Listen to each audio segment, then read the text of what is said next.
Shalom saudara, selamat pagi. Dimanapun saudara berada, kuasa Tuhan tidak terbatas. Mampu menjamah saudara pagi hari ini melalui acara Saat Teduh. Pada pagi hari ini, saya akan berbicara mengenai berdoa untuk orang sakit. Hari-hari ini begitu banyak jiwa-jiwa yang sedang sakit, baik sakit jasmani, rohani, mental, atau sakit karena COVID-19. Rumah sakit penuh. Jiwa-jiwa ini, mereka butuh didoakan. Mereka butuh pengharapan. Mereka butuh kasih. Mereka butuh dipulihkan. Mereka butuh kesembuhan. Mereka butuh Tuhan Yesus. Kita sebagai alat-alat Tuhan Yesus harus mau melangkah lebih lagi mendoakan jiwa-jiwa yang sakit ini. Seperti yang Bapak Gembala, Bapak Pendeta Beni Gunawan sudah dapatkan. Kalau Tuhan akan mengirim jiwa-jiwa yang sakit ini ke gereja, dan itu sudah terjadi, kita harus siap merespon. Saya sendiri punya pengalaman kesaksian mengenai mendoakan orang-orang sakit. Dulu saya merasa bahwa saya itu nggak bisa berdoa. Doa saya itu nggak bagus, saya ngerasanya. Lama saya ngerasa kayak gitu. Dan kalau ngelihat pendoa-pendoa senior berdoa, bisa membawa jemaat masuk ke dalam hadirat Tuhan lebih lagi. Saya suka bicara sama istri saya, kok mereka doa bagus banget ya? Kok bisa ya doa kayak gitu ya? Saya nggak bisa doa seperti itu. Tapi Tuhan baik. Suatu ketika Kak Ivan nelfon saya, dia bilang gini, Kak Mario, saya sedang mencari seorang pendoa untuk berdoa di acara Healing Worship live di YouTube. Pada saat itu setiap hari Kamis ada acara Healing Worship live di YouTube. Kok saya dapatnya Kak Mario yang harus berdoa di sana? Saya bingung sebetulnya dalam hati. Wah, orang ini kayaknya belum pernah lihat saya berdoa. Tuhan, saya kan nggak bisa berdoa, apalagi berdoa di live mendoakan jiwa-jiwa yang begitu banyak. Tapi saya tahu, kalau ini Tuhan sedang mau proses saya. Jadi saya jawab, oke. Walaupun pada saat itu saya nggak mengerti, dan walaupun pada saat itu saya ngerasa nggak bisa. Akhirnya malamnya sendiri saya nggak bisa tidur, karena saya begitu stres berat dan ada pressure gitu ya. Tapi saya mulai melangkah. Saya mulai nonton acara Healing Worship yang minggu-minggu lalunya, saya catat nama-nama orang yang minta didoakan beserta penyakitnya.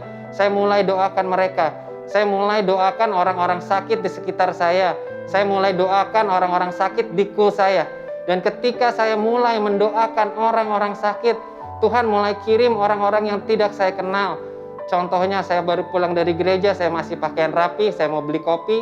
Baristanya bilang, Kak rapi banget, baru pulang gereja ya? Iya, saya habis pelayanan. Saya bilang, wah Kak, boleh tolong doain ibu saya gak? Ibu saya gagal ginjal dan dia minggu depannya harus dioperasi. Ya, Tuhan sudah kirim konfirmasi demi konfirmasi. Tapi tetap saya masih takut. Saya takut bagaimana kalau nanti doa saya tidak memiliki kuasa.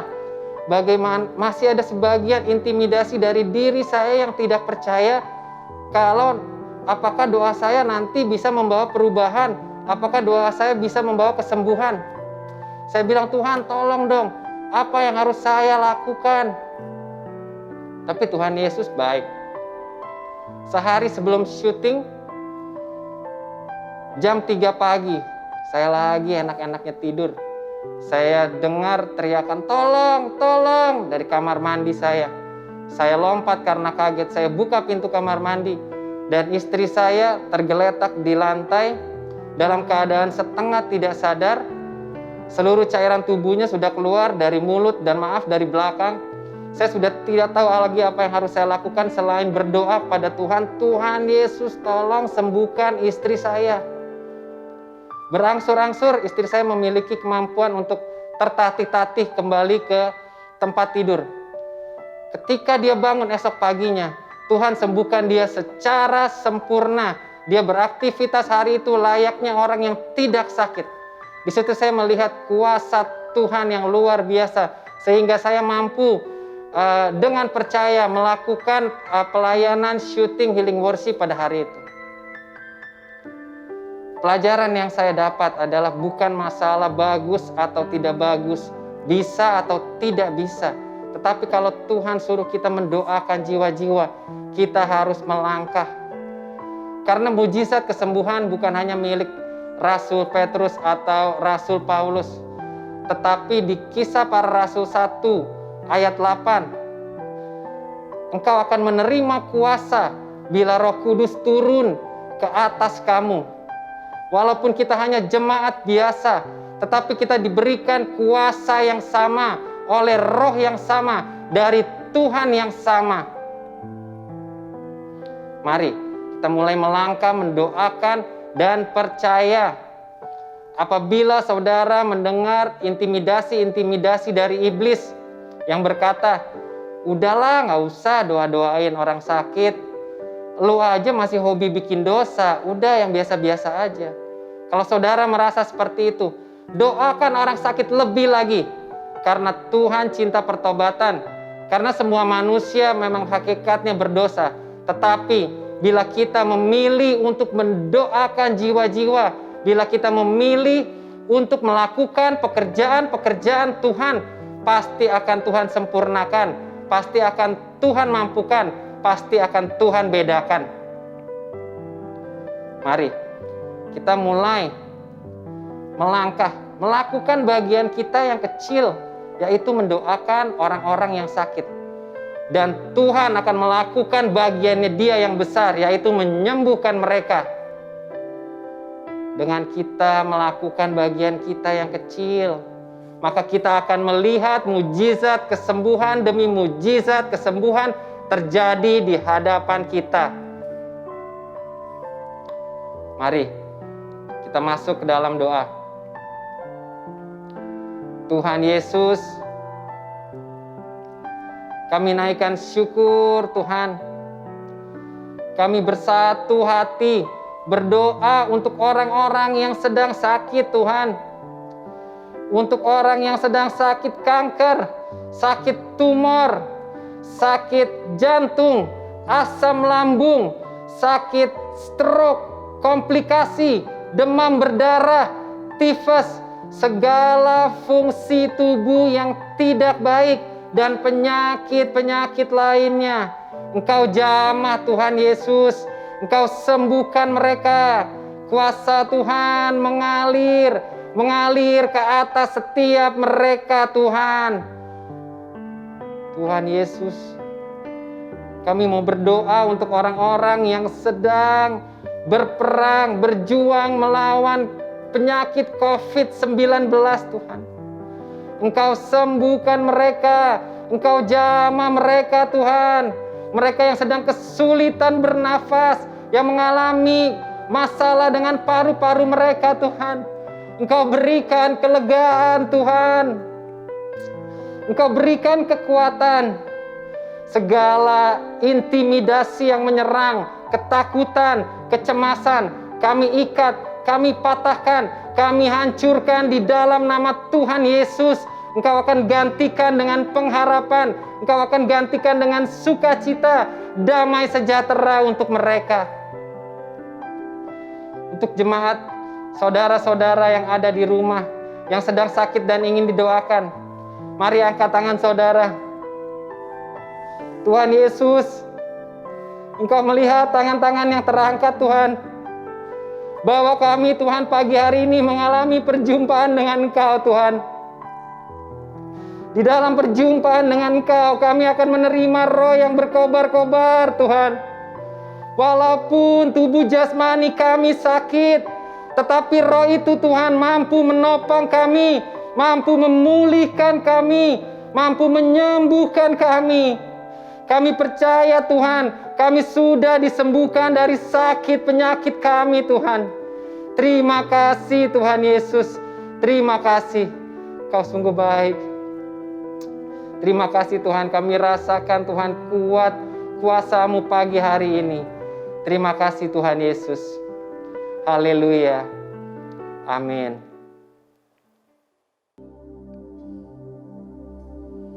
Ya Bapa yang baik, terima kasih Tuhan untuk pagi hari ini Tuhan.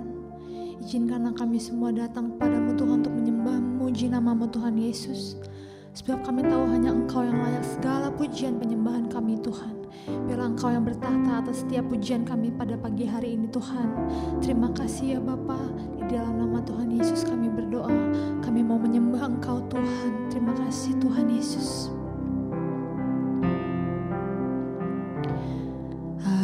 Ajarku mengerti segala rencanamu, ajarku berserah hanya padamu. Pimpinlah jalanku dalam terang firman-Mu, ajarku berharap hanya padamu. Katakan, ajarku mengerti. Ajarku mengerti segala rencanamu, ajarku berserah hanya padamu.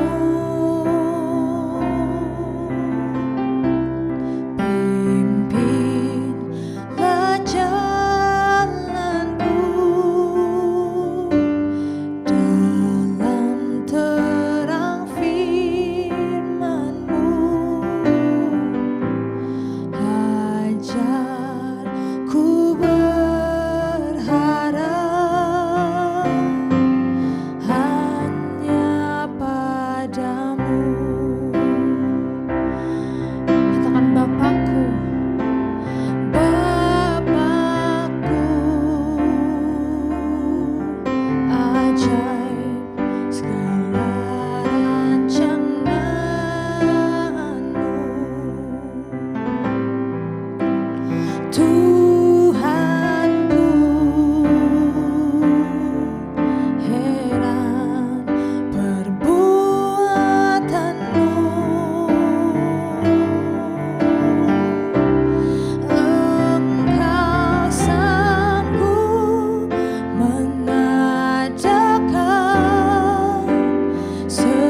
ku perlukan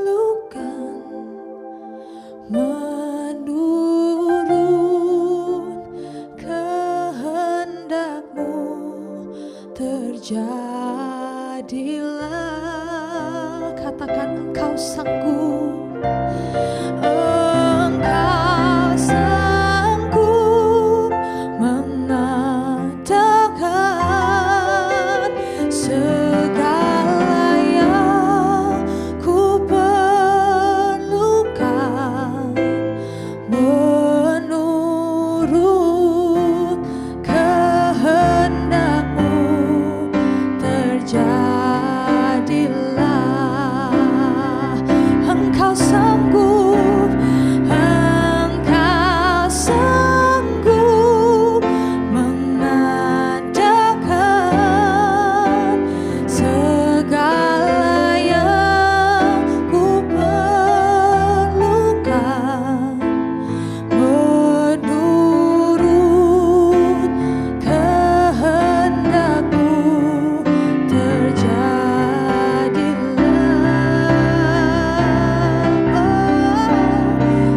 Engkau sanggup mengadakan segala yang ku perlukan menurut kehendak-Mu, terjadilah. Menurut kehendak-Mu, menurut kehendak-Mu, terjadilah.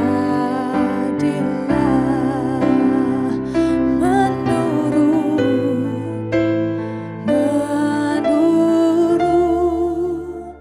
kehendak-Mu.